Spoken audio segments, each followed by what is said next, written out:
একজন চ্যাম্পিয়নের বিদায়।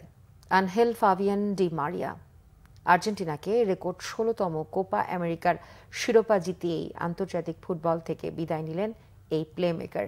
সফল এক উইঙ্গার মেসির সাথে জুটি গড়ে যুব বিশ্বকাপ ও অলিম্পিক স্বর্ণসহ ৬টি আসরে দেশকে চ্যাম্পিয়ন করিয়েই দেশের প্রিয় জার্সি খুলে রাখলেন। লিওনেল মেসি ও আনহেল ডি মারিয়া বিশ্বকাপ ফুটবলে এমন সফল জুটি কমই পাওয়া যাবে। আর্জেন্টিনার রোজারিও থেকে যাত্রা শুরু। ২০০৫ যুব বিশ্বকাপ, ২০০৮ অলিম্পিক স্বর্ণ জিতেছেন, ২০১৪ বিশ্বকাপ এবং ২০১৫ ও ২০১৬ কোপা আমেরিকা। টানা ৩টি টুর্নামেন্টের ফাইনালে উঠেও শিরোপার মুকুট মাথায় তুলে নিতে পারেনি। তবে হতাশা ও ব্যর্থতাকে পেছনে ফেলে ২০২১ সাল থেকে নিজেদেরকে নতুনভাবে খুঁজে পান তারা। কোচ লিওনেল স্কালোনির সাথে দারুণ এক জুটি গড়ে প্রথমে কোপ আমেরিকার শিরোপা খরা কাটান।